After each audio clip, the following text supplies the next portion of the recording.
करो।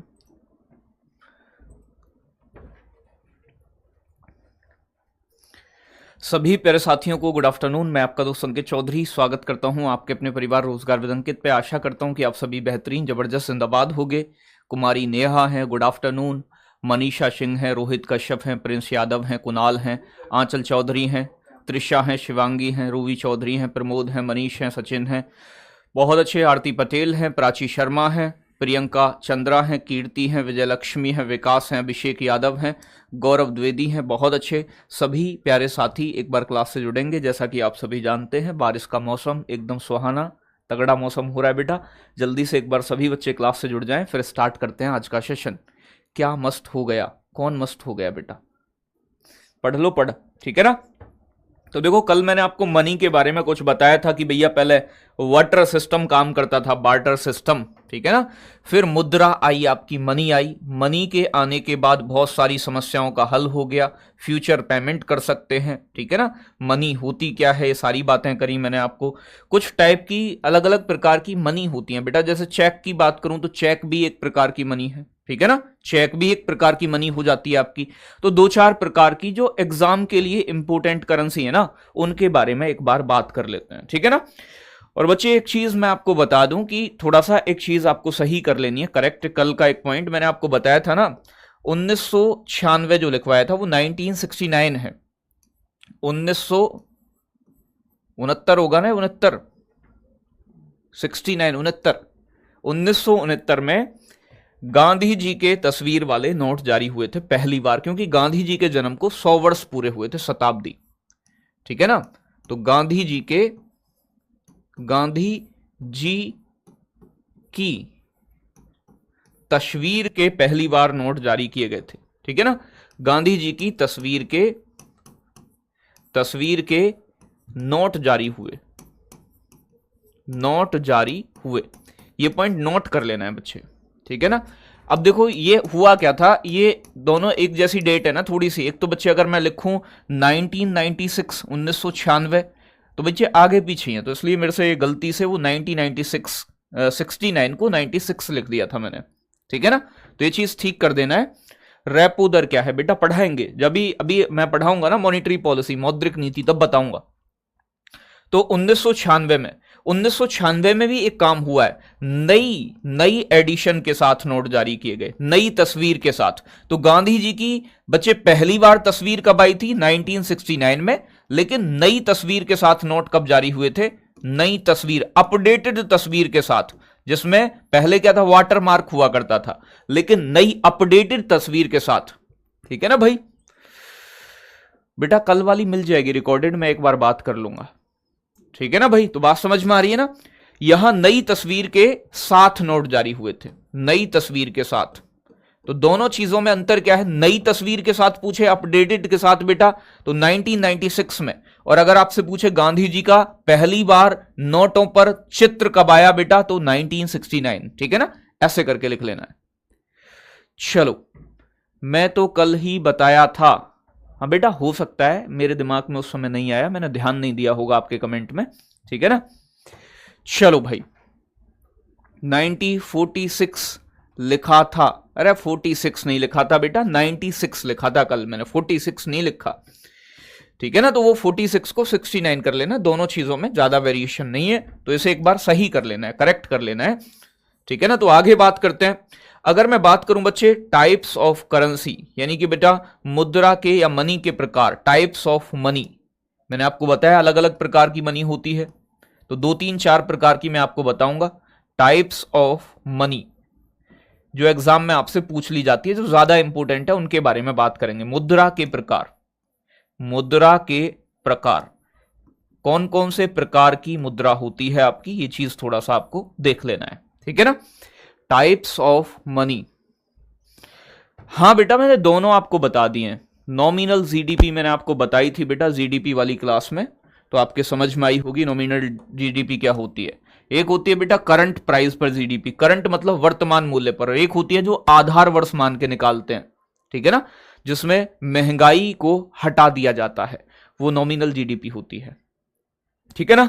तो बात करते हैं बच्चे टाइप्स ऑफ मनी, मुद्रा के प्रकार। तो भैया मुद्रा अलग अलग प्रकार की होती है बच्चे। जैसे कि मैं बात करूं आपसे, एक होती है प्लास्टिक मनी। सुनिए ना प्लास्टिक मनी के बारे में, एग्जाम में पूछ रहा था कौन सा प्लास्टिक मनी का उदाहरण है। तो पहला लिखो बच्चे प्लास्टिक मनी। प्लास्टिक मनी, अगर मैं प्लास्टिक मनी के एग्जाम्पल की बात करूं, जो प्लास्टिक के कार्ड होते हैं, ठीक है ना भाई। आजकल कई प्रकार के क्या चल रहे हैं बच्चे, कई प्रकार के क्रेडिट कार्ड चल रहे हैं। आप देखते हो ना क्रेडिट कार्ड जो होता है, तो क्रेडिट कार्ड कैसा होता है, प्लास्टिक का होता है बेटा, प्लास्टिक मनी के अंदर आता है। अगर मैं बात करूं बच्चे आपसे, डेबिट कार्ड होता है, डेबिट, एटीएम जो होता, एटीएम बोल देते हैं, हालांकि उसका नाम तो डेबिट कार्ड है, ठीक है ना। तो डेबिट कार्ड होता है, डेबिट कार्ड। क्रेडिट का मतलब जब हमारे अकाउंट में पैसा ना हो तब भी हमें पैसा मिले हमारी साख के आधार पर, ठीक है ना। और दूसरा होता है बच्चे डेबिट कार्ड। डेबिट कार्ड मतलब अगर हमारे अकाउंट में पैसा है तो डेबिट कार्ड से हम तभी निकाल सकते हैं। क्रेडिट कार्ड हमारे साख के आधार पर बैंक हमें इशू करते हैं कि भाई आपकी लिमिट इतनी है, आपकी लिमिट उतनी है, ठीक है ना। और कई तरीके के आजकल बेटा स्मार्ट कार्ड चल रहे हैं जिन्हें हम प्लास्टिक मनी के अंतर्गत रखते हैं। तो ये प्लास्टिक मुद्रा का उदाहरण हो जाते हैं, ठीक है ना भाई। चलो बहुत अच्छे बेटा। देखो अपने जो भी क्वेश्चन है डाउट ग्रुप में, आप में से एक बच्चे का भी एक प्रश्न नहीं आता है, और यहां मैं अगर देखूं तो बेटा सारे आपके प्रश्न ही प्रश्न होते हैं। तो मैं आपसे क्या कहना चाह रहा हूं बच्चे, कि आप एक बार चीजों को मतलब डाउट ग्रुप में भेज दिया करिएगा, ठीक है ना भाई। चलो यहां थोड़ी सी चीजों को समझो। दूसरी होती है बेटा आपकी, एक होती है हॉट करेंसी, ठीक है ना भाई, हॉट करेंसी, गर्म मुद्रा, ठीक है ना भाई। एक होती है बच्चे आपकी hot currency, hot currency. Hot currency को बोलते हैं बेटा गर्म मुद्रा, गर्म मुद्रा, गर्म मुद्रा। अब आप कहो गुरुजी गर्म मुद्रा कैसी है, जैसे तवे पर रख के गर्म कर दिया हो? नहीं बच्चे, यानी कि ऐसी करेंसी जिसकी पलायन करने की क्षमता सबसे ज्यादा हो, ठीक है ना, जिसकी तरलता सबसे ज्यादा हो। जैसे मैं एग्जांपल दूं आपसे बच्चे डॉलर का, डॉलर पलायन कर जाता है, डॉलर की डिमांड बहुत ज्यादा होती है, ठीक है ना भाई। तो कहने का मतलब क्या है, जिसको कोई भी एक्सेप्ट कर ले बड़े प्यार से, ठीक है ना भाई। तो कहने का मतलब अंतरराष्ट्रीय स्तर पर अगर जाओगे आप तो डॉलर को बेटा सभी देश आराम से स्वीकार कर लेते हैं। कोई भी देश व्यापार करना चाहेगा किस में चाहेगा, डॉलर में चाहेगा, पौंड में चाहेगा, यूरो में चाहेगा, क्योंकि ये सारी विकसित देशों की करेंसी है। तो ऐसी करेंसी जिसे कोई भी आसानी से एक्सेप्ट कर ले, स्वीकार ले, उसे हॉट करेंसी कहा जाता है, ठीक है ना। हॉट मतलब बेटा गर्म मुद्रा कहा जाता है। तो गर्म का मतलब ऐसा नहीं है तवे पे गर्म की गई है, मतलब जिसकी पलायन करने की, जिसको कोई भी एक्सेप्ट कर ले आसानी से, उसे हॉट करेंसी कहते हैं, ठीक है ना भाई। और ये किन की होती है, विकसित देशों की होती है, जैसे कि यूएस का डॉलर, अमेरिका का डॉलर, ठीक है ना भाई। और उसकी तरलता, लिक्विडिटी अधिक होती है। लिक्विडिटी का मतलब कोई भी आसानी से एक्सेप्ट कर ले, मतलब लिक्विडिटी ज्यादा है, तरलता अधिक है। मैं आपसे कहूं कि आपको मैं पैसे दे रहा हूं, एक दे रहा हूं मैं 10,000 का चेक और एक दे रहा हूं मैं 10,000 रुपए कैश। तो बेटा कैश दे रहा हूं रुपए में मैं आपको, तो आप रुपया लेना पसंद करोगे, चेक लेना पसंद करोगे? रुपए लोगे। क्यों लोगे? क्योंकि रुपए की तरलता अधिक होती है, रुपया कोई भी एक्सेप्ट कर लेगा। लोग सोचेंगे अरे यार चेक के झंझट में क्या पड़े, इधर जाओ, भुना ना भुना, ये हो गया वो हो गया। चेक है तो मुद्रा ही, लेकिन चेक की लिक्विडिटी, तरलता कम है, क्योंकि उसे कोई आसानी से एक्सेप्ट नहीं करता है जैसे कि पैसे को कर लेता है। जबकि पैसे का यानी कि रुपए का या कैश का जो लिक्विडिटी होता है बेटा ज्यादा होता है, उसकी तरलता ज्यादा होती है। तरलता का मतलब है कौन कितनी जल्दी चीजों को एक्सेप्ट कर रहा है, ठीक है ना भाई। तो मुद्रा में अपनी तरलता होती है। गोल्ड है, गोल्ड में भी क्या है, तरलता होती है। तो मुद्रा वह है जिसकी अपनी लिक्विडिटी हो, तरलता हो, ठीक है ना भाई। तो हॉट करेंसी क्या होती है, गर्म मुद्रा क्या होती है, जिसकी पलायन करने की क्षमता अधिक हो। पलायन का मतलब कोई भी एक्सेप्ट कर ले, जिसकी पलायन करने की क्षमता, पलायन वेग सुना होगा ना फिजिक्स में, ग्रेविटेशन लेवल को पार कर जाए, यानी कि आराम से ऐसा करके निकल जाए, कोई भी एक्सेप्ट कर ले। पलायन करने की क्षमता मतलब जिसकी मतलब कोई भी स्वीकार कर ले, क्षमता अधिक हो, ठीक है ना भाई, उसे कहते हैं बेटा हॉट करेंसी, गर्म मुद्रा, ठीक है ना। या कह सकते हो जिसकी तरलता अधिक हो, तरलता, तरलता मतलब लिक्विडिटी बोलते हैं, लिक्विडिटी तरलता अधिक हो। वैसे तरल किसे कहा जाता है? लिक्विड को। और आपको पता है लिक्विड बेटा एक जगह नहीं टिकता है। अगर मैं बात करूं बच्चे, मेरे पास आज 500 का नोट है फॉर एग्जांपल, मैं एक ऑटो से जा रहा था, मैंने ऑटो वाले को दिया, तो मैं मुद्रा क्या है? तरल है, लिक्विड है। मैंने ऑटो वाले को दिया, ऑटो वाले ने सब्जी वाले को दिया, सब्जी वाले ने पान वाले को दिया, पान वाले ने हींग वाले को दिया। तो मतलब यहां से क्या है कि मुद्रा एक जगह से दूसरी जगह भगती है बेटा, जाती है एक जगह से दूसरी जगह, इसीलिए कहा जाता है कि इसमें लिक्विडिटी होती है, तरलता। और जो आसानी से भग जाए उसकी लिक्विडिटी ज्यादा है। जो बेटा ऐसे नाक नुकस्सी करे कि नहीं मैं नहीं ले रहा ये वाला, मुझे तो वही दे दो, मतलब उसकी लिक्विडिटी कम है। तो इसे कोई भी एक्सेप्ट कर लेता है, इसलिए इसकी तरलता क्या होती है? लिक्विडिटी अधिक होती है गर्म करेंसी की। ये किन देशों की होती है? विकसित देशों की होती है। हॉट करेंसी बेटा विकसित देशों की होती है, विकसित देशों की मुद्रा को कहा जाता है। डेवलप्ड कंट्रीज की जो करेंसी होती है, जैसे एग्जांपल के तौर पे आप अमेरिका का, यूएसए का क्या है बच्चे? डॉलर है। यूएसए के डॉलर की बच्चे लिक्विडिटी सबसे ज्यादा मानी जाती है। हर देश डिमांड करता है कि डॉलर उसके पास हो, ठीक है ना। चलो भाई, सर कह रहे हमारा रुपया हॉट करेंसी है या नहीं? बेटा आपका रुपया हॉट कैसे हो जाएगा? इसकी डिमांड कौन करता है? कोई नहीं करता है बेटा, ठीक है ना। तो ये हॉट करेंसी नहीं है। बात समझ में आ रही है? तो गर्म मुद्रा आपके समझ में आई होगी। एक होती है बच्चे आपकी हार्ड करेंसी, हार्ड, ठीक है ना भाई। हार्ड, हार्ड का मतलब बेटा सख्त मुद्रा। अब आप कहोगे गुरुजी क्या टेढ़ी मेढ़ी नहीं होती है मुद्रा? बेटा नहीं, टेढ़ी मेढ़ी से मतलब नहीं है। तो दूसरी है बच्चे आपकी हार्ड करेंसी, हार्ड करेंसी, ठीक है ना। तो भैया हार्ड करेंसी कौन सी होती है? हार्ड करेंसी,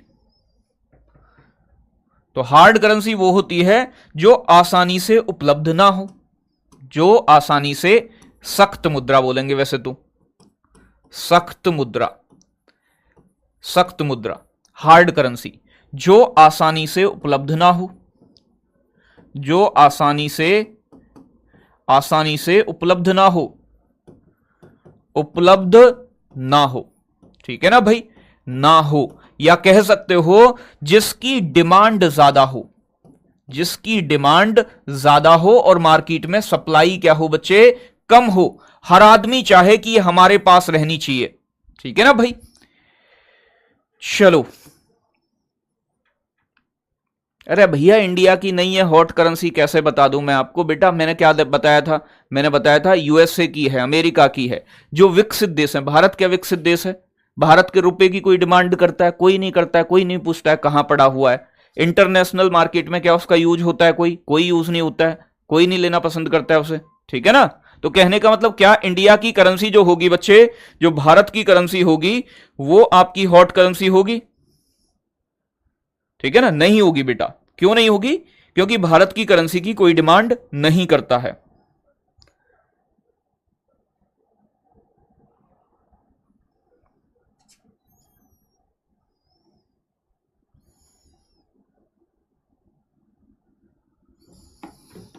ठीक है ना भाई। तो बच्चे ये कह रहे हैं कि हार्ड करेंसी कौन सी है, सख्त मुद्रा कौन सी है बेटा? ऐसी मुद्रा जो आसानी से उपलब्ध ना हो। तो क्या लगता है तुम्हें भारत की मुद्रा आसानी से नहीं मिलती है? खूब आसानी से मिलती है, कोई भी ले लो। क्या भारत की मुद्रा की इंटरनेशनल मार्केट में डिमांड ज्यादा है जो अवेलेबल ही ना हो पा रही है? बेटा नहीं, डिमांड है ही नहीं, डिमांड नहीं है। तो भारत की सॉफ्ट करेंसी है, हार्ड करेंसी नहीं है। तो ध्यान रखना है बच्चे, ऐसी मुद्रा जो आसानी से उपलब्ध ना हो, जिसकी डिमांड ज्यादा हो और सप्लाई कम हो। जैसे कि अमेरिका का डॉलर, जिसकी डिमांड बेटा हमेशा ज्यादा रहती है उसकी आपूर्ति से। तो यूएस डॉलर, यूरो, ठीक है ना, पाउंड, ये कैसी मुद्रा है? ये मुद्रा है बच्चे आपकी हार्ड करेंसी। तो बच्चे एग्जाम में ये नहीं पूछेगा किस देश की हार्ड करेंसी है, किस देश की सॉफ्ट करेंसी है। एग्जाम में पूछेगा हार्ड करेंसी क्या होती है, तो आप बताओगे जिसकी डिमांड उसकी सप्लाई से ज्यादा हो उसे हार्ड करेंसी कहते हैं। ऐसा प्रश्न पूछा जाता है, ठीक है ना भाई। अखिल सरमत, बेटा जब बुद्धि की कमी हो और बुद्धि ना हो तो बेटा बुद्धि को ज्यादा चलाना भी ठीक नहीं होता है। इसलिए मेरा कहना है बेटा अखिल आपसे कि जो मैं बता रहा हूं उन चीजों पे फोकस करो कि एग्जाम में कैसे प्रश्न पूछता है, ठीक है ना। अपने आप से कुछ भी अपनी विचारधारा बना के मत चलो, और तुम्हें ऐसी बनानी है तो अपनी कॉपी में अपने हिसाब से नोट कर लो, नहीं तो मैं जैसे बता रहा हूं ऐसा लिखिएगा, ठीक है ना भाई। पूछेगा हार्ड करेंसी क्या होती है, आप बताओगे जिसकी डिमांड जिसकी सप्लाई से कम हो, मतलब डिमांड बेटा कम हो, डिमांड कम हो, सॉरी हाँ डिमांड ज्यादा हो और सप्लाई कम हो, सही है, पहला वाला ही ठीक है, ठीक है ना। जिसकी मांग ज्यादा हो और आपूर्ति कम हो, जैसे कि एग्जाम्पल के तौर पे एग्जाम्पल में लिख सकते हो यूएस डॉलर, यूएसए का डॉलर, ठीक है ना, अमेरिका का डॉलर, बच्चे बात समझ में आ रही है ना। तो अमेरिका का डॉलर कैसा है, हार्ड करेंसी है, सख्त मुद्रा है, ठीक है ना, ये बात ध्यान रखनी है। आगे बात करूं बच्चे, एक होती है सॉफ्ट करेंसी, सॉफ्ट। अब आप कहोगे सॉफ्ट का मतलब मुलायम होता है गुरुजी, भैया यहां ध्यान देना है, वो मुलायम नहीं है कि जैसे टच करो ऐसे कतई मुलायम मुलायम लग रही है, बालक है 5 साल का है 2 साल का जो बड़ा मुलायम लगता है, सॉफ्ट स्किन है। तो भैया सॉफ्ट करेंसी कैसी होती है बच्चे, सॉफ्ट करेंसी कैसी होती है, इसे कहते हैं बच्चे मुलायम मुद्रा, मुलायम मुद्रा, मुलायम सिंह नहीं बेटा, मुलायम मुद्रा, ठीक है ना। नाम मुलायम है तो मुलायम सिंह भी तो मुलायम नाम है बेटा इंसान का, क्या वो मुलायम सिंह मुलायम है, नहीं है बेटा, बतेरे कठोर हैं वो, ठीक है ना। तो सॉफ्ट करेंसी कैसी होती है, ऐसी मुद्रा जो आसानी से उपलब्ध हो, ऐसी मुद्रा जो आसानी से उपलब्ध हो, आसानी से अवेलेबल हो जाए, आसानी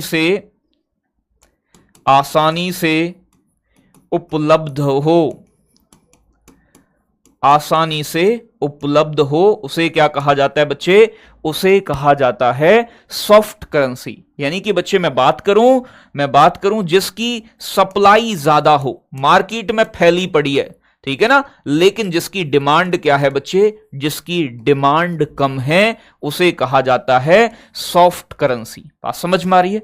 तो मैंने आपको बताया hard currency, soft currency, plastic currency, तो ये एग्जाम में पूछे गए प्रश्न हैं जहां से बने हैं, ठीक है ना। भारत की मुद्रा कैसी है, मुलायम है, बड़ी सॉफ्ट है। सर 500 रुपए उधार दे दो, देंगे बेटा, भी देंगे थोड़ी देर में, ठीक है ना भाई। तो जो आसानी से बच्चे उपलब्ध हो जाए, भारत की, श्रीलंका की, जो विकासशील देश होते हैं उनकी करेंसी, या अनविकसित अनडेवलप्ड कंट्री, अविकसित देश जो होते हैं। एक होती है बच्चे क्रिप्टो करेंसी, जो हाल फिलहाल में बहुत चर्चाओं का विषय रही है, क्रिप्टो करेंसी, ठीक है ना भाई, क्रिप्टो करेंसी, या जिसे हम कहते हैं बच्चे डिजिटल करेंसी भी कहते हैं, डिजिटल करेंसी, ठीक है ना भाई। डिजिटल करेंसी या क्रिप्टो करेंसी यानी कि जिसका कोई भौतिक रूप, ठीक है ना, जिसका कोई भौतिक रूप ना हो, जिसका कोई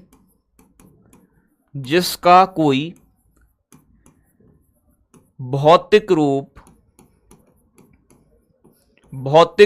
रूप जैसे कागज, ठीक है ना भाई, कागज, सिक्के,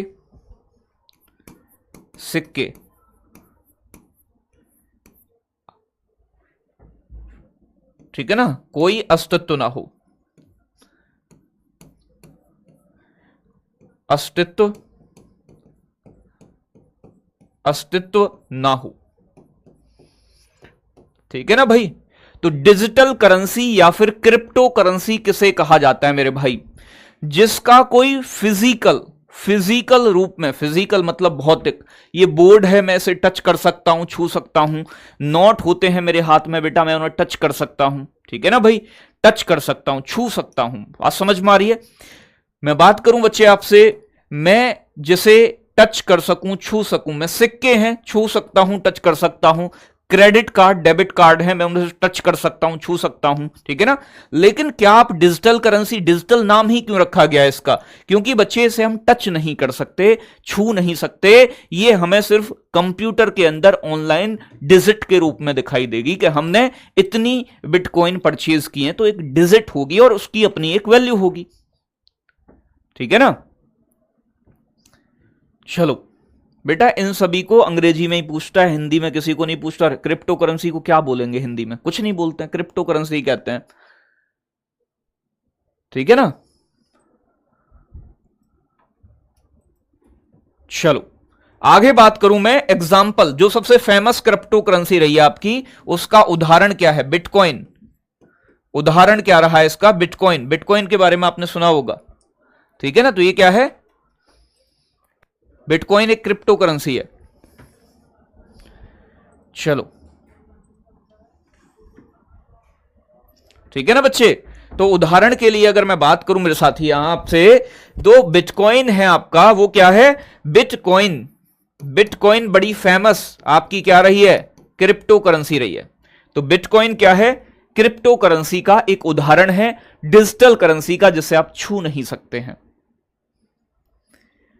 ठीक है ना भैया। बात समझ में आ गई है?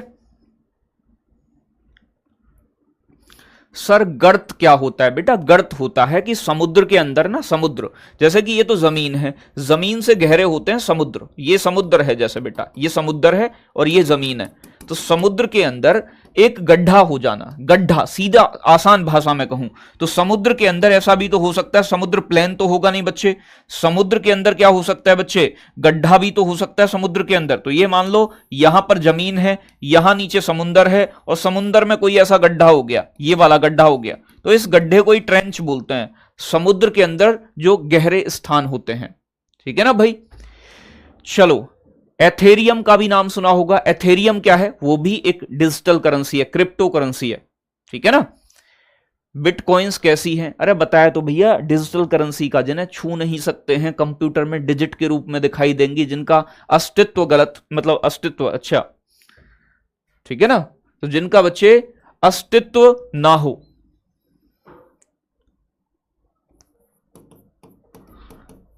जिनका अस्तित्व ना हो बच्चे, जो वास्तव में हम जिन्हें छू नहीं सकते हैं, ठीक है ना भाई।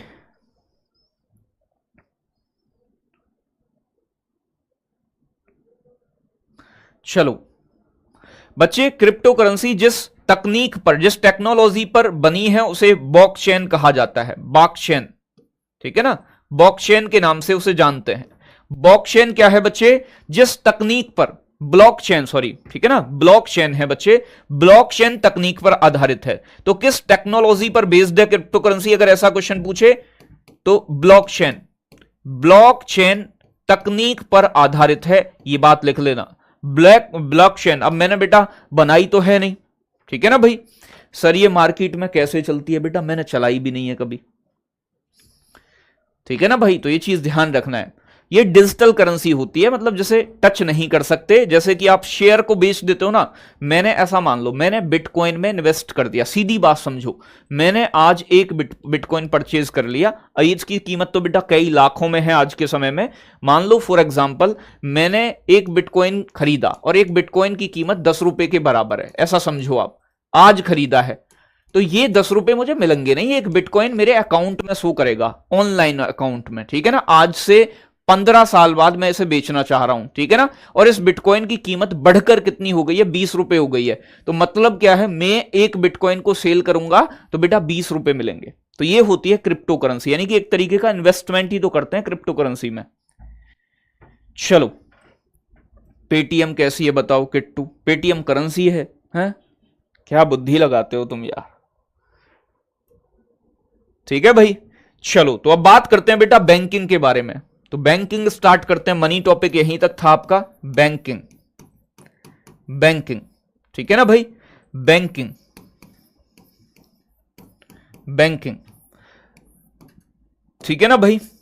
तो अब थोड़ा सा यहां देख लेना है ध्यान से। देखो अगर मैं बात करूं बच्चे, बैंक क्या होता है? बैंक, बैंक और बैंकिंग में डिफरेंस है, तो यहां समझो पहले बैंक क्या होता है। बैंक, बैंक क्या होता है? बैंक, बैंक में और बैंकिंग में अंतर है। बैंक क्या है? बैंक एक ऑर्गेनाइजेशन है, एक संस्था है, एक ऑर्गेनाइजेशन है।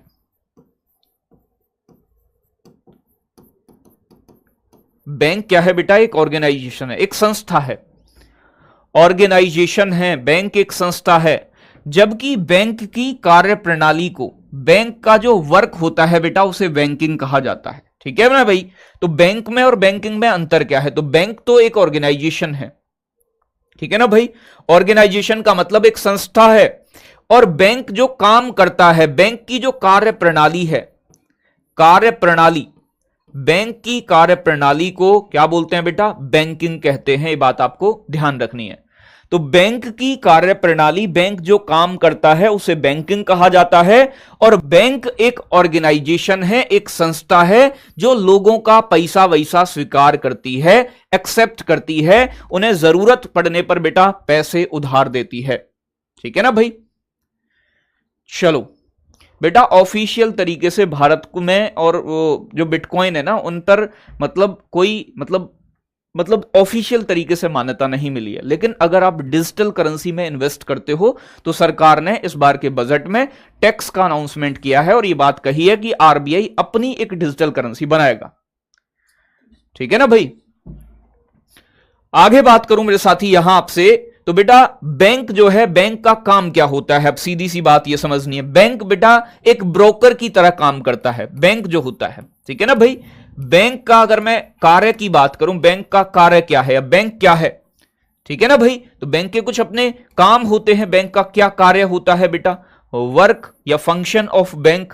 बैंक का काम क्या होता है? बैंक बेटा यानी कि बच्चे क्या करता है? यानी कि आपका जमा, आपके पास पैसा धेला है, ठीक है ना भाई? तो इसका बैंक का जो प्राइमरी फंक्शन है, आपका जमा स्वीकार करना। जमा मतलब डिपॉजिट एक्सेप्ट करना, जमा स्वीकार करना। ठीक है ना भाई?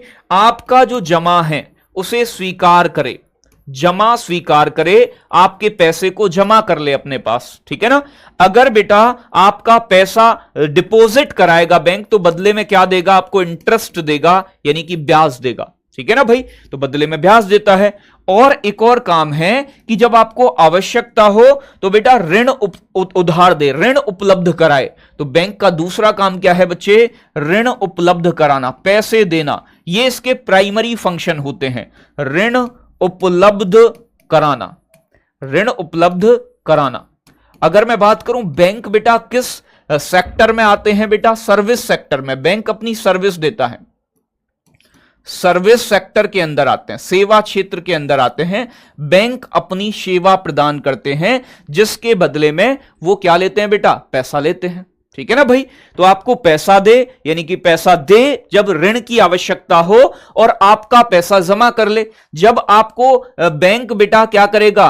पैसा देगा उधार, तो आपसे क्या लेगा? ब्याज लेगा। जब आपका पैसा जमा करेगा अपने पास, तो आपको क्या देगा? ब्याज देगा। तो इसका बच्चे क्या है? ये प्राइमरी फंक्शन होता है बैंक का।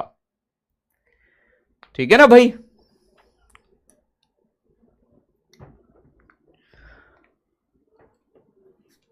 पेटीएम की मनी को भी बेटा, पेटीएम में जो मनी होती है वो रुपए के फॉर्म में होती है आपकी। ठीक है ना भाई?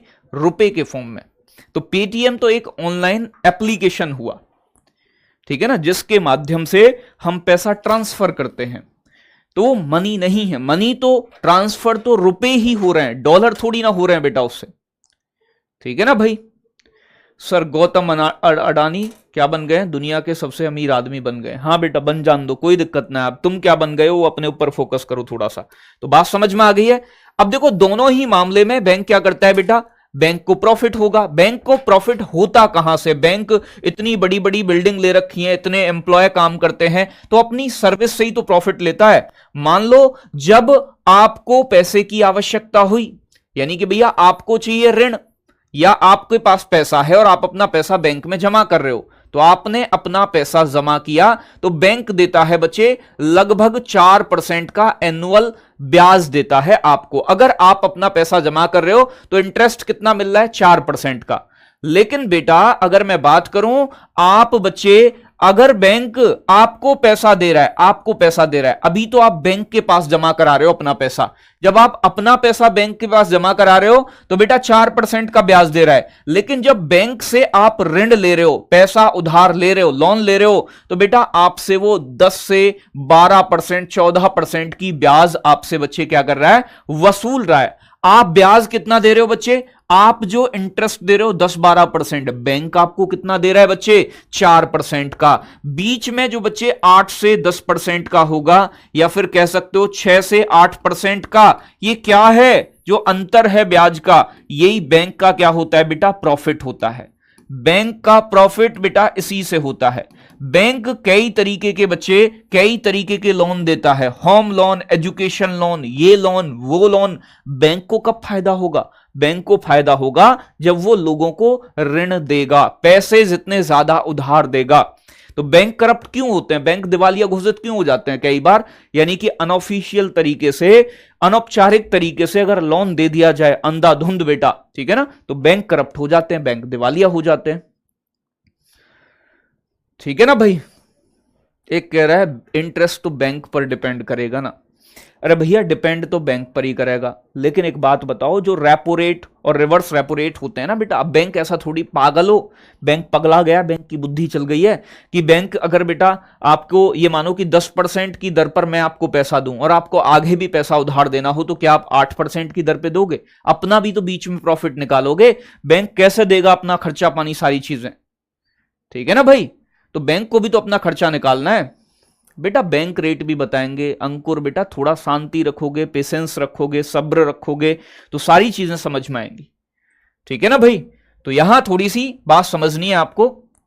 आप फिक्स डिपॉजिट कराते हो, एफडी कराते हो, ज्यादा ब्याज मिलता है, फिर बेटा 6-7-8% तक भी पहुंच जाता है ब्याज, ठीक है ना। और बेटा अगर आप नॉर्मल सेविंग अकाउंट में, करंट अकाउंट में पैसा रख रहे हो बच्चे, तो फिर ब्याज बेटा कम मिलता है, 4% का ब्याज मिलता है लगभग। और ये थोड़े बहुत फ्लक्चुएट होते रहते हैं, कम ज्यादा होते रहते हैं, तो ये फिक्स नहीं रहते, मैं आपको बता दूं, ठीक है ना भाई। सर मैंने लिया था 6% पे, बेटा अलग अलग होते हैं, वो डिपेंड करता है कि मार्केट का रेट क्या चल रहा है, ठीक है ना भाई। तो बात क्लियर हो गई होगी यहां तक। आगे बात करूं मैं बच्चे आपसे, भारत में बैंकिंग, पहले तो वर्ल्ड में बात करो, विश्व में सबसे पहले मॉडर्न बैंक। देखो बैंकिंग स्टार्ट होने से पहले भी वर्ल्ड में काम होते थे, विश्व में काम होते थे, साहूकार होते थे बड़े बड़े, भारत में भी होते थे। किसान क्या करते थे, उनसे लोन ले लेते थे, ऋण ले लेते साहूकारों से। जैसे कि आज देखा होगा आपके मोहल्ले में भी कोई ब्याज का काम करता होता, वो कौन है, साहूकार है बच्चे, पैसे दे रहे हैं, उल्टा सीधा इंटरेस्ट। बैंक का जो इंटरेस्ट रहता है बेटा वो वार्षिक रहता है, वो इंटरेस्ट ब्याज पे ब्याज लगाते हैं, ब्याज पे ब्याज। हालांकि बैंक की भी जो ब्याज लगती है वो चक्रवर्ती ब्याज लगती है, बात समझ में आ रहा है ना। लेकिन साहूकार हुए गांव के, या फिर महाजन जिन्हें कहा जाता था, सेठ कहा जाता था, वो असंगठित बैंकिंग थी। उनका बेटा क्या था कि उनसे अगर किसी ने पैसा उधार ले लिया तो बेटा आप दब के मर जाओगे और आप बेटा ब्याज ही नहीं पटा पाओगे उनकी, ठीक है ना भाई। चलो हाँ बेटा, हर बैंक की ब्याज अलग अलग हो सकती है, ठीक है ना। जैसे कि अगर आप होम लोन लेना चाह रहे हो तो पता चला सेंट्रल बैंक की अलग है, एचडीएफसी की अलग ब्याज है। तो बैंक अपने रेट खुद फिक्स करते हैं ब्याज के, ठीक है ना, जो ग्राहकों को लोन देते हैं वो वाले रेट, ठीक है ना। आपको जहां से कम ब्याज पे मिलेगा वहां से आप लोन लोगे, मेरी बात समझ रहे हो ना।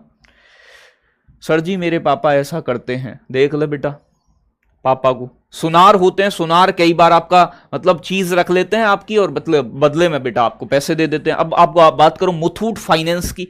मुथूट फाइनेंस एक ऑफिशियल संस्था है जिसके ऊपर आरबीआई का नियंत्रण होगा, ठीक है ना। तो फाइनेंशियल ऐसे इंस्टीट्यूशंस भी हैं जो फाइनेंस देते हैं, लेकिन जिन पर आरबीआई का कंट्रोल है। लेकिन किसी सुनार के ऊपर, महाजन के ऊपर, साहूकार के ऊपर क्या किसी का कंट्रोल होता है बेटा? नहीं होता है। तो वो मतलब अगर साहूकार से पैसा लिया है बेटा तो मतलब पहले किसान बेटा दब के मर जाता था, बुढ़ापा चला गया, पैसा लिया है उसने उधार तो वो पटा ही नहीं पा रहा है, क्योंकि ब्याज में ही सारी इनकम चली जाती थी। तो फिर आधुनिक बैंकिंग की स्टार्ट हुई और मॉडर्न बैंकों पर किसी ना किसी का कंट्रोल होने लगा, ठीक है ना भाई।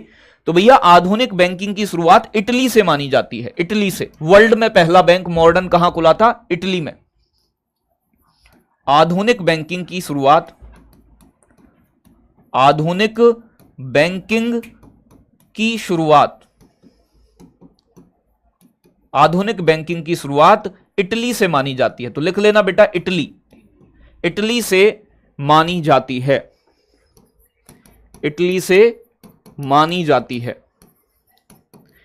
मॉडर्न बैंकिंग कहां से स्टार्ट हुई? इटली। और इटली में बेटा पहला बैंक, सर ब्याज पर पैसा देना बहुत गलत होता है। हाँ बेटा पाप होता है, बेटा ऐसे पाप तो बहुत सारे होते हैं, ठीक है ना, लेकिन जो काम करते हैं ये बेटा उनके लिए पाप आप नहीं होता है। मतलब फ्री में कोई तुम्हें पैसा दे क्यों, उसकी खोपड़ी खुजा रही है, वो इससे तो बेटा प्लॉट ले लेगा और कहीं इन्वेस्ट कर देगा।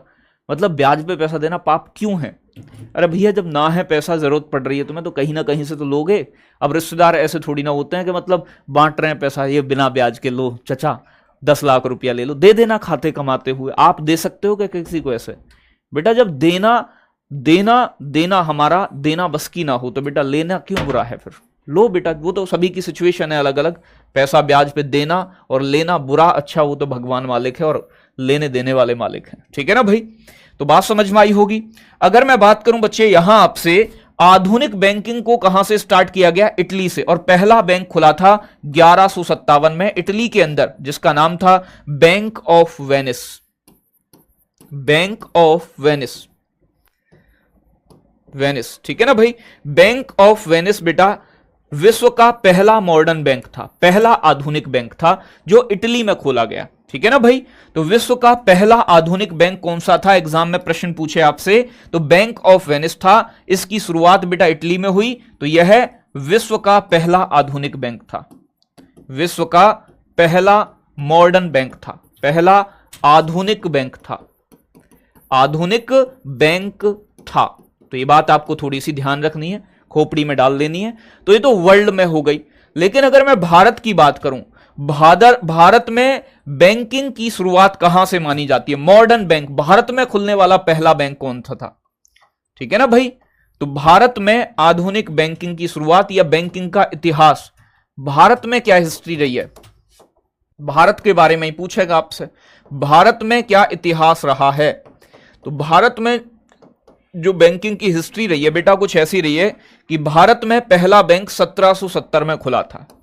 भारत के अंदर फर्स्ट बैंक, पहला बैंक, पहला मॉडर्न बैंक बेटा कौन सा खुला? 1770 में, जिसका नाम था bank of Hindustan, bank of Hindustan, ठीक है ना भाई। तो बैंक ऑफ हिंदुस्तान बेटा, बैंक ऑफ हिंदुस्तान भारत में खुलने वाला पहला बैंक था, जो ईस्ट इंडिया कंपनी की सहायक, मतलब एक बच्चे कंपनी थी जिसका नाम था, ठीक है ना, जिसका नाम था अलेक्जेंडर एंड कंपनी, उसने स्थापित किया था। तो बैंक ऑफ हिंदुस्तान भारत में स्थापित होने वाला पहला आधुनिक बैंक 1770 में खोला गया। सर इतने समय पहले आधुनिक बैंक कैसे? अरे भाई भारत में ही तो विकास ना हुआ, भारत ही तो पीछे है। इटली, जापान, फ्रांस बेटा ये बहुत समय पहले हमसे ज्यादा आगे बढ़ गए। और आधुनिक बैंक का मतलब एक ऑर्गेनाइज्ड संस्था जिसमें कुछ नियम कायदे कानून के तहत ही इंटरेस्ट लिया जाता है, ऐसी संस्था, ठीक है ना। तो ये है मॉडर्न बैंक का मतलब। ऐसा नहीं कि मतलब कोई नियम कायदे कानून ही नहीं है, ऐसे ही पैसा ले लिया किसी महाजन से फिर ब्याज देते जा रहे हैं। चलो भाई बहुत अच्छे। तो बैंक ऑफ हिंदुस्तान देश का पहला बैंक है, मॉडर्न बैंक, ठीक है ना। ये बेटा कुछ दिन चला। ये किसने खोला था? तो बेटा ईस्ट इंडिया। कहां खोला था बच्चे? कलकत्ता में, कोलकाता में स्थापित किया गया, कोलकाता में, कोलकाता में इसे खोला गया था। ये बात ध्यान रखनी है, किसने खोला था? तो east India company, east India company कई सारी कंपनियों को मिला के बनी थी, इसकी एक सहयोगी थी, सहायक कंपनी।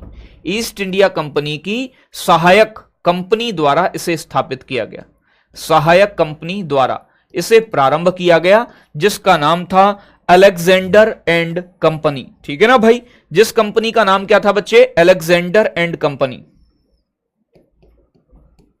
अलेक्जेंडर एंड कंपनी, ठीक है ना भाई। अलेक्जेंडर एंड कंपनी के द्वारा इसे स्टार्ट किया गया। और ध्यान रखना है बच्चे, इस बैंक का राम नाम सत्य हो गया, यानी कि यह बैंक बंद हो गया। बंद कब हुआ था बच्चे? बंद हुआ था 1832 में, 1832 में। कारण क्या रहे? भारतीयों को अंग्रेजों पर भरोसा नहीं था कि भैया ये हमारा पैसा मारेंगे नहीं। ठीक है ना भाई। चलो, बैंक ऑफ मद्रास क्या था बेटा, उसे पढ़ेंगे, लेकिन पहला बैंक भारत का आप बताओगे, भारत का या भारत में स्थापित पहला आधुनिक बैंक बैंक ऑफ हिंदुस्तान था। यह बात अपनी बुद्धि में डाल लेनी है। इसके बाद क्या हुआ बच्चे, भारत में 3 प्रेसिडेंसी बैंक खोले गए। प्रेसिडेंसी जानते हो ना, जहां गवर्नर बैठता था। गवर्नर, आपको पता है सबसे पहले अंग्रेजों ने भारत में कहां कब्जा किया था दोस्तों? सबसे पहले कब्जा अंग्रेजों द्वारा किया गया बंगाल में, और बंगाल को कहा जाने लगा बंगाल प्रेसिडेंसी। तो ये थी बच्चे आपकी बंगाल प्रेसिडेंसी, यहां कब्जा हुआ। बंगाल के बाद अंग्रेजों का कब्जा कहां हुआ बच्चे? मुंबई में कब्जा हुआ, मुंबई में। ठीक है ना भाई। और इसके बाद कहां कब्जा हुआ? चेन्नई, तमिलनाडु में। ठीक है ना भाई, चेन्नई में। मद्रास, ठीक है ना, तमिलनाडु मद्रास में कब्जा हुआ। तो इन्हें क्या कहा जाने लगा? इसे कहा जाता था बंगाल प्रेसिडेंसी। यहां गवर्नर बैठा करता था। यहां कहा जाने लगा बच्चे मुंबई प्रेसिडेंसी, यहां गवर्नर बैठा करता था। यहां कहा जाने लगा मद्रास प्रेसिडेंसी। ठीक है ना भाई। चलो, बात क्लियर है। तो ये अलग अलग प्रेसिडेंसी थी। इन प्रेसिडेंसियों में अलग अलग बैंक खोले गए जिन्हें प्रेसिडेंसी बैंक कहा गया। तो भैया इसके बाद क्या हुआ? अंग्रेजों द्वारा 3 प्रेसिडेंसी बैंकों की स्थापना की गई। ठीक है ना भाई। तो ध्यान रखना है बेटा, अंग्रेजों द्वारा 3 प्रेसिडेंसी बैंकों की, ठीक है ना भाई, 3 प्रेसिडेंसी बैंकों की स्थापना हुई, बैंकों की स्थापना की गई। तो प्रेसिडेंसी बैंकों की संख्या कितनी थी? एग्जाम में पूछे 3 थी। ठीक है ना भाई। कितने प्रेसिडेंसी बैंक खोले गए थे? तो आंसर आएगा बच्चे 3। ये कौन कौन से थे? सबसे पहले अंग्रेजों ने कहां कब्जा किया? बंगाल में। तो पहला बैंक खोला गया कहां पर? बंगाल के अंदर 1806 में, जिसका नाम था बैंक ऑफ बंगाल। ठीक है ना भाई। तो पहला presidency bank bank of Bengal था। बैंक ऑफ बंगाल कब खोला गया? 1806 में खोला गया। इसके बाद में कहां कब्जा किया दूसरे नंबर पर? मुंबई में। ठीक है ना भाई। तो दूसरी प्रेसिडेंसी बनी मुंबई, तो भैया मुंबई में खोला गया, जिसका नाम था bank of Bombay, bank of Bombay. और इसके बाद बच्चे बैंक ऑफ बॉम्बे की स्थापना हुई थी 1840 में। और इसके बाद खोला गया तीसरे नंबर पर तमिलनाडु के अंदर बच्चे, जिसका नाम था bank of Madras, bank of Madras, bank of Madras. कब बच्चे? 1843 में, 1843 में बैंक ऑफ मद्रास। ठीक है ना भाई। चलो, बंगाल, बॉम्बे और मद्रास, ये 3 बैंक खोले गए जिन्हें प्रेसिडेंसी बैंक कहा जाने लगा। अब मामला क्या बनता है बच्चे? मामला यह बनता है कि यहां इन तीनों बैंकों की हालत खराब होने लगती है। ये तीनों बैंक चलते हैं, मैंने आपको बताया था कि ये प्रेसिडेंसी बैंक अपनी अपनी करेंसी जारी करते थे, अपनी अपनी मुद्राएं थी। इसके बाद पेपर करेंसी एक्ट आया और अंग्रेजी सरकार ने करेंसी जारी करने का अधिकार अपने अंडर ले लिया। लेकिन बच्चे, जब 1914 से 18 का समय आया और पहला विश्व युद्ध हुआ, फर्स्ट वर्ल्ड वॉर, ठीक है ना भाई, first world war. First world war कब से कब तक चला बेटा? यानी कि 1914 से लेके और 1918 तक, 14 से 18 तक। तो बेटा जब भी विश्व युद्ध चलता है तो भैया देशों में कीमतें बढ़ जाती हैं, चीजें महंगी हो जाती हैं। अब आप कहोगे इसका प्रभाव पड़ता है, बिल्कुल, क्योंकि इंपोर्ट एक्सपोर्ट प्रभावित हो जाता है। अभी यूक्रेन और रशिया का वॉर चला है, अभी हाल फिलहाल में कितने सारे प्रतिबंध लगे हैं बच्चे। ये तो 2 देशों का युद्ध था। जब तो वर्ल्ड वॉर हुआ था, देशों की अर्थव्यवस्थाएं चरमरा गई, मतलब बेकार हो गई, महंगाई चरम पर थी, बेरोजगारी बहुत ज्यादा थी। ठीक है ना भाई। चलो, तरुण डांगुर कह रहे हैं मजा नहीं आ रहा है। कोई बात नहीं बेटा, लेना, क्लास लेना जरूरी थोड़ी ना है। मजा जहां आता हो वहां मजा ले लो आप। ठीक है ना भाई। हाँ बेटा, बैंकों का विलय भी बताएंगे, प्रज्ञा बिल्कुल बताएंगे गुड़िया। ठीक है ना भाई। तो बेटा जब फर्स्ट वर्ल्ड वॉर का समय था तो देशों की आर्थिक हालत खराब हो रही, भारत की भी आर्थिक हालत खराब हो गई। भारत में बच्चे अंग्रेजों का युद्ध चल रहा है, इधर अंग्रेज टेंशन में, भारतीयों ने अपने पैसे निकालने स्टार्ट कर दिए इन बैंकों से। अपना पैसा निकाल लो भैया, क्या पता डूब जाए, भग जाए, अंग्रेज वैसे ही दुविधा में चल रहे हैं, ठीक है ना। तो अंग्रेज क्या करते हैं, मतलब कोई भी, जब भी बैंकों की इकोनॉमिक हालत खराब होती है, ठीक है ना भाई, जब भी बैंकों की इकोनॉमिक हालत खराब होती है तो भैया बैंकों का विलय कर दिया जाता है। और इन तीनों बैंकों के साथ भी यही हुआ, जब इनकी हालत खराब होने लगी तो इनका विलय कर दिया गया। और 1921 में 1921 में bank of Bengal, bank of Bombay और बैंक ऑफ मद्रास, इन तीनों को मर्ज करके एक बैंक बनाया गया जिसका नाम था इंपीरियल बैंक ऑफ इंडिया। बात क्लियर है ना। चलो,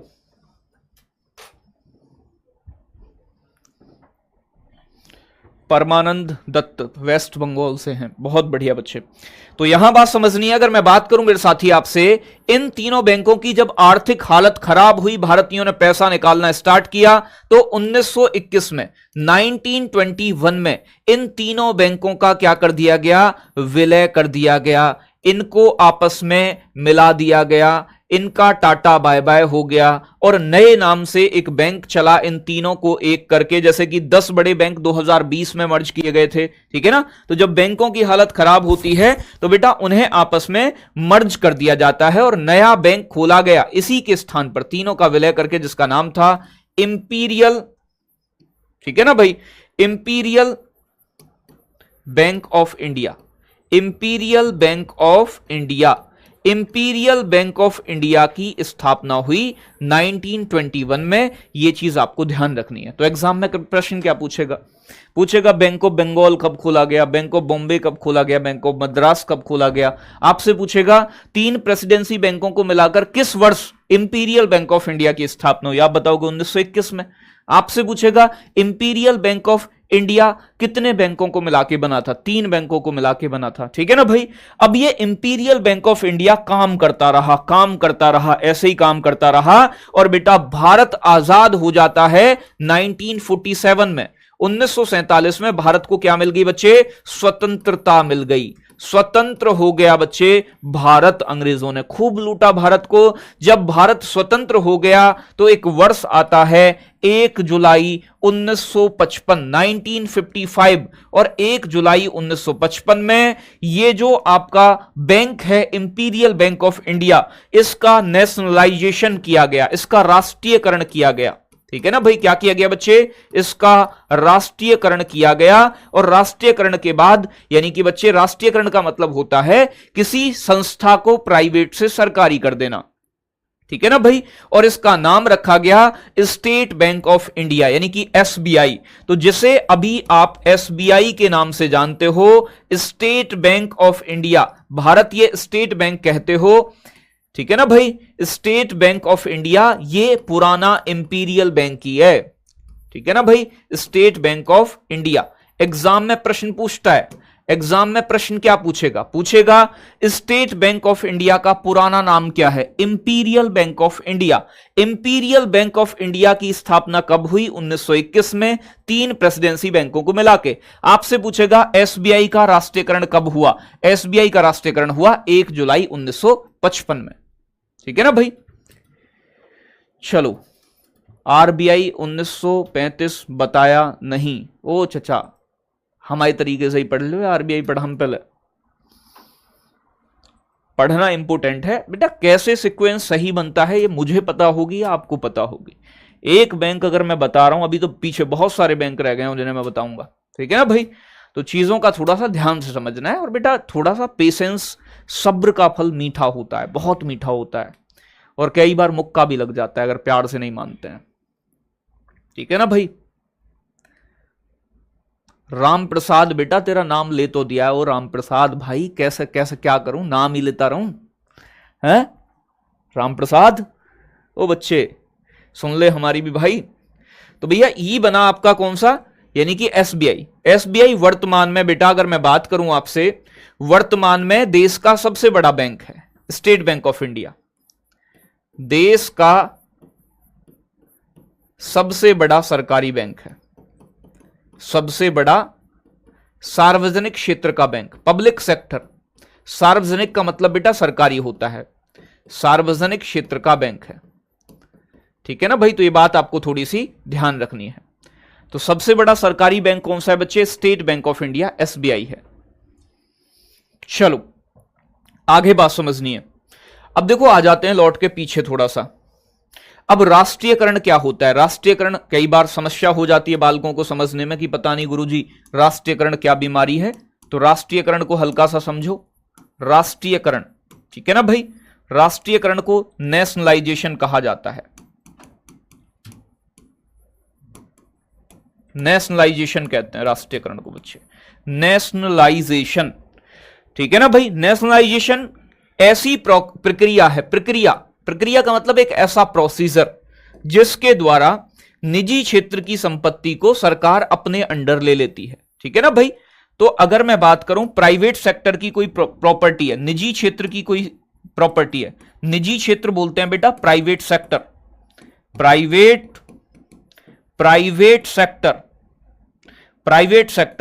प्राइवेट सेक्टर की कोई संपत्ति है, उसे सरकार अपने अंडर ले ले, उसे सरकार क्या कर दे? सार्वजनिक क्षेत्र की कर दे, सार्वजनिक क्षेत्र की कर दे। यानी कि मतलब क्या है इसका? पब्लिक सेक्टर की बना दे, पब्लिक सेक्टर की बना दे। यानी कि सरकार अपने अंडर में ले ले, और अपने अंडर में लेने के लिए सरकार के ये जरूरी है कि उस प्राइवेट कंपनी में मोर देन 50%, 50% से अधिक हिस्सा, 50% से अधिक हिस्सा किसका हो बच्चे? सरकार का होना चाहिए, सरकार का होना चाहिए। जिसके पास 50% या इससे ज्यादा हिस्सा होता है वो बेटा असली मालिक कहलाता है। तो सरकार फिर जैसे चाहेगी उस संस्था को ऐसे चला सकती है। ठीक है ना भाई। चलो, तो मेरे कहने का मतलब क्या है?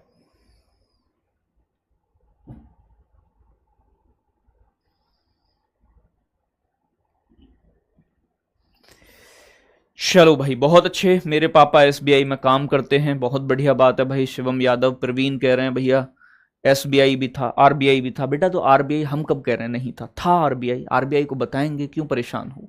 ठीक है ना, तो बात समझ में आई है। तो मतलब राष्ट्रीयकरण होता क्या है? किसी भी प्राइवेट संस्था का सरकारी संस्था में बदलना। सरकार ने अपना बना लिया, जैसे कि आप हो, आप बेटा किसी और के हो, मैं बेटा वसीकरण, जादू टोना, ग्रह कलेश, वो तांत्रिक बाबा बुलाऊं और आप पे जादू टोना कराऊं और अपने अंडर ले लूं। ठीक है ना, तो मेरी बात मानो तो इसका मतलब मेरे हो गए हो। तो जब राष्ट्रीयकरण हो जाता है तो कोई भी प्राइवेट संस्था सरकार के अंडर में चली जाती है, जिसे हम क्या बोलते हैं बच्चे? जिसे कहते हैं नेशनलाइजेशन, राष्ट्रीयकरण। ठीक है ना भाई। चलो बहुत अच्छे, तो यहां तक बात समझ में आ गई होगी आपके। राष्ट्रीयकरण क्या होता है?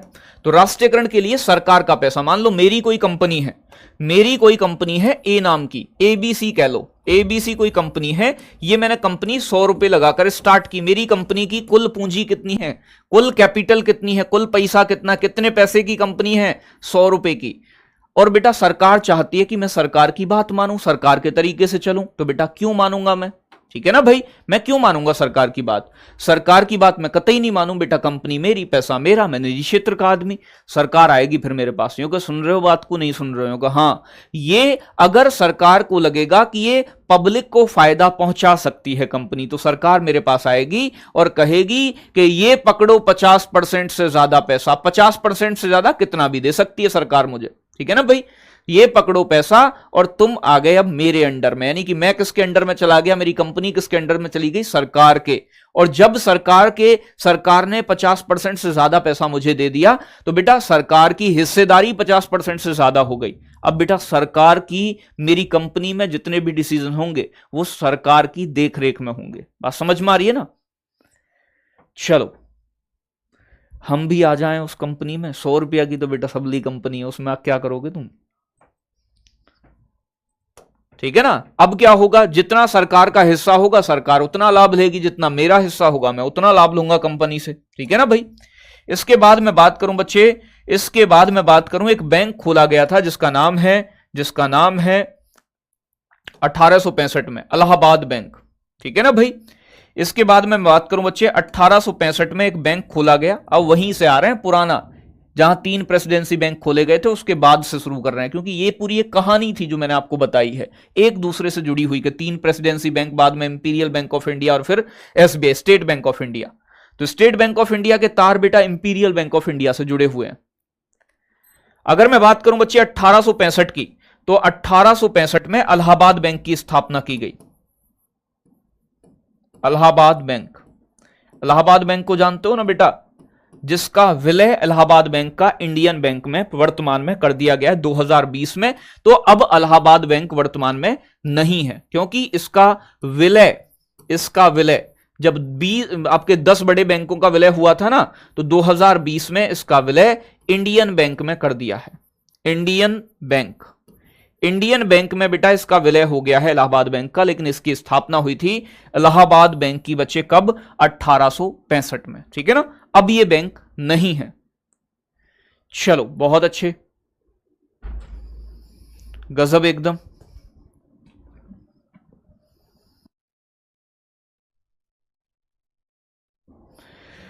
ठीक है ना बच्चे। इसके बाद मैं बात करूं बच्चे, 1881 में एक बैंक और खोला गया जिसका नाम था Awadh commercial bank. Awadh commercial bank, ठीक है ना, फैजाबाद के अंदर। बहुत इंपॉर्टेंट है, पूछा जाता है 1881 में। ठीक है ना भाई, Awadh commercial bank, Awadh commercial bank खोला गया।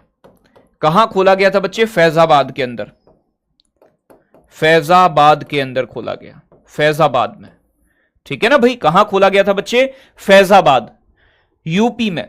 अवध कॉमर्शियल बैंक, अंग्रेजों के द्वारा खोले जा रहे हैं सारे बैंक। ठीक है ना भाई, लेकिन इस बैंक का, अवध कॉमर्शियल बैंक का जो मैनेजमेंट था, प्रबंधन था, तो भारतीयों के प्रबंधन में संचालित, जिसको मैनेज इंडियन कर रहे थे, लेकिन इसमें पैसा, ठीक है ना भाई, लेकिन बच्चे इसमें पैसा किसका लगा हुआ था? इसमें पैसा लगा हुआ था मेरे दोस्त अंग्रेजों का। लेकिन इसमें बच्चे अगर मैं बात करूं आपसे, पैसा अंग्रेजों का, लेकिन मैनेजमेंट, मैनेज करने वाले कौन थे? यानी कि बच्चे इंडियंस थे। बात समझ में आ रही है? तो अवध कॉमर्शियल बैंक जो है आपका, अवध कॉमर्शियल जो बैंक है, भारतीयों के प्रबंधन में संचालित, इंडियंस के मैनेजमेंट में चलने वाला पहला बैंक। भारतीयों के प्रबंधन में, भारतीयों के प्रबंधन में संचालित पहला बैंक था, संचालित पहला बैंक, प्रथम बैंक, जिसका प्रबंधन यानी कि मैनेजमेंट इंडियंस के द्वारा किया जा रहा है। ठीक है ना भाई, पहला बैंक था अवध कॉमर्शियल बैंक। ठीक है ना भाई, तो इंपॉर्टेंट पॉइंट पूछेगा, भारतीयों के प्रबंधन में संचालित पहला बैंक कौन सा था? अवध कॉमर्शियल बैंक था। इसके बाद मैं बात करूं बच्चे, 1894 में एक बैंक खोला गया जिसका नाम था पीएनबी। 1894 में एक बैंक खोला गया बच्चे जिसका नाम था पंजाब नेशनल बैंक, पीएनबी। बहुत इंपॉर्टेंट है पीएनबी।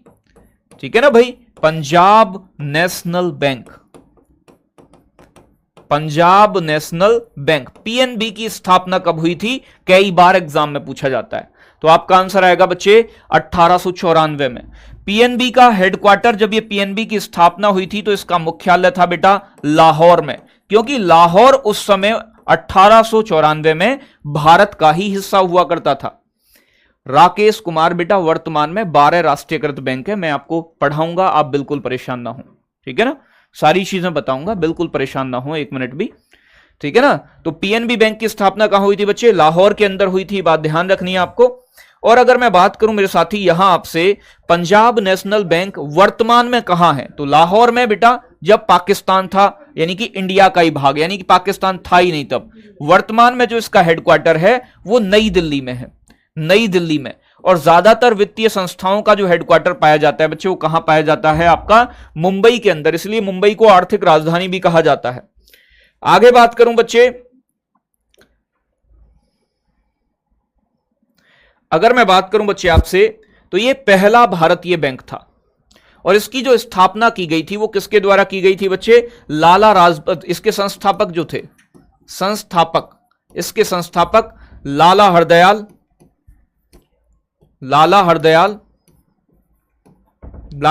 दयाल सिंह। ठीक है ना भाई, कौन होंगे? दयाल सिंह थे बेटा। एक तो दयाल सिंह, दयाल सिंह थे और लाला लाजपत राय थे। लाला लाजपत राय, लाला लाजपत राय। तो दयाल सिंह और लाला लाजपत राय के प्रयासों से इसकी स्थापना हुई थी और यह पहला भारतीय बैंक था। ठीक है ना भाई। तो PNB was the first Indian bank, पहला, प्रथम भारतीय बैंक, प्रथम भारतीय बैंक, यानी कि जिसकी स्थापना भारतीयों के द्वारा हुई, ऐसा पहला बैंक कौन सा था बच्चे? यानी कि पीएनबी, पंजाब नेशनल बैंक था। बात क्लियर है? आशा करता हूं क्लास अच्छी लगी होगी। बाकी की चीजें कल की क्लास में डिस्कस करेंगे। सभी प्यारे दोस्तों को नमस्कार, जय हिंद।